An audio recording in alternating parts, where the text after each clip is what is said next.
There is a document called the Presidential Security Directive 11, or PSD 11. This was the Barack Obama administration's plan to use the entirety of the United States government and its capabilities to support the overthrow of friendly allied governments across the Middle East and North Africa, and to replace them with Muslim Brotherhood regimes. Now, this document was published, I shouldn't say published, this document was written, was promulgated in August 2010. It remains classified, so I cannot say that I've ever seen it, and only those with the highest clearances have seen it. But its gist has leaked out over the years, and the general gist of PSD 11 is understood to be the empowerment of the Muslim Brotherhood, especially across North Africa, but also domestically, right here at home in the United States, and the Persian Gulf area, the Middle East heartland, if you will, was to be for the domination by Iran and the Shiites. So there you see a little bit of a trade-off. The Shiites would have the Middle East heartland, the Sunnis would get North Africa. But in any case, the idea was to change governments. The Obama administration, the Clinton Secretary of State Department, were dedicated to changing governments in these areas to give them over to Muslim Brotherhood and jihadist domination. Now, Secretary of State Hillary Clinton at the time planned to use the anticipated transformation of North Africa and the entire region to bolster President Barack Obama's 2012 re-election campaign for president, and also as a platform for her own plans to run for president in 2016. So, when the United States, behind the scenes backing, funding, training, and clandestine weapons flow from Qatar for the Libyan Muslim Brotherhood and its subordinate al-Qaeda militias during the 2011 uprising against Gaddafi, entirely predictably turned Libya into a chaotic, failed state in 2012, the year after, with heavily armed jihadis running amok across the entire country. A cover-up, as you heard both Roger Aronoff and Stephanie Jason talk about, a cover-up was the Obama-Clinton default position. Despite repeated attacks against Western interests, including our own, in Benghazi throughout 2012, repeated pleas, as Stephanie said, dozens and dozens, 100 for Benghazi alone, for more security, for our mission there, they were all refused.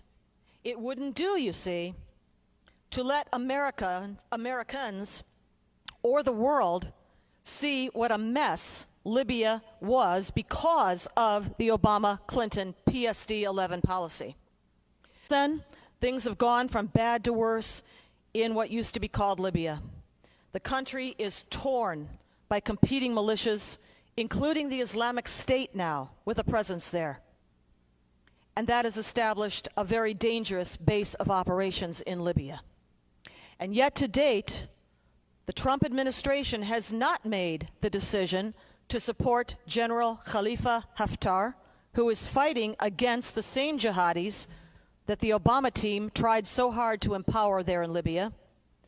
Nor has President Trump yet agreed to declassify and to release the contents of PSD 11. A very important topic, and it's on PSD 11. So I have a clicker here. I hope I can get this to work right. PSD 11, Presidential Study Directive 11, was signed by President Obama in August 2010. And I'd like you to pay particular close attention to the dates that I'm going to show you so that you can connect the dots and discover the truth. This presidential directive, which I believe is a treasonous action, empowered the Muslim Brotherhood to organize and lead an Arab Spring that resulted in the chaos that ensued, leading directly to the attack in Benghazi just 2 years later.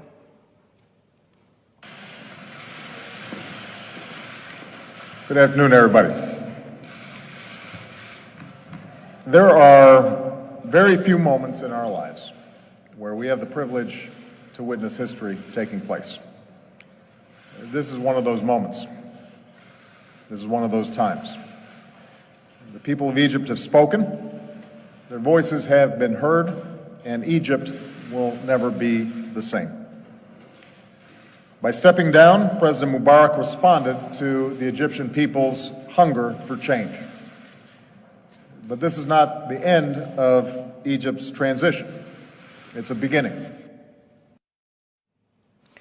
PSD-11 remains classified to this day, and I encourage all of you to leave here and write to your members of Congress, call them. It must be declassified. President Trump needs to declassify this document. In 2016, Congressman Peter Hoekstra testified before the Homeland Security Committee in a hearing entitled Identifying the Enemy, Radical Islamic Terror. The words that you see there are not my words. These are his words from the testimony before Congress. For the first time since its founding in 1928, the Muslim Brotherhood ran a major country in the Middle East, and Obama and Clinton were willing accomplices. As I stated, in August 2010, Obama signed PSD-11, which gave a government-wide reassessment of prospects for political reform in the Middle East and the Muslim Brotherhood's role in that process. Under PSD-11, Obama and Hillary pivoted from the historical U.S. strategy of maintaining order and stability in the Middle East and instead turned to a strategy emphasizing regime change regardless of the impacts on stability. U.S. officials did not concern themselves with questions over whether new power structures would become allies or foes. They disregarded intelligence warnings. They undermined a longtime ally, President Mubarak, and they planned to do that 6 months before Obama gave that public address.